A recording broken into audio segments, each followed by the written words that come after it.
تمہارے لیے دو گروہوں میں جو جنگ بدر کے دن آپس میں بھڑ گئے قدرت خدا کی عظیم الشان نشانی تھی۔ ایک گروہ مسلمانوں کا تھا، وہ خدا کی راہ میں لڑ رہا تھا، اور دوسرا گروہ کافروں کا تھا، وہ ان کو اپنی آنکھوں سے اپنے سے دگنا مشاہدہ کر رہا تھا۔ اور خدا اپنی نصرت سے جس کو چاہتا ہے مدد دیتا ہے۔ جو اہل بصارت ہیں ان کے لیے اس واقعے میں بڑی عبرت ہے۔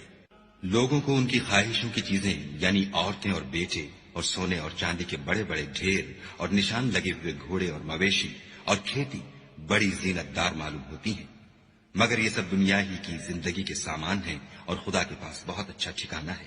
اے پیغمبر ان سے کہو کہ بھلا میں تم کو ایسی چیز بتاؤں جو ان چیزوں سے کہیں اچھی ہو۔ سنو، جو لوگ پرہیزگار ہیں ان کے لیے خدا کے ہاں باغات بہشت ہیں جن کے نیچے نہریں بہ رہی ہیں، ان میں وہ ہمیشہ رہیں گے، اور پاکیزہ عورتیں ہیں، اور سب سے بڑھ کر خدا کی خوشنودی، اور خدا اپنے نیک بندوں کو دیکھ رہا ہے۔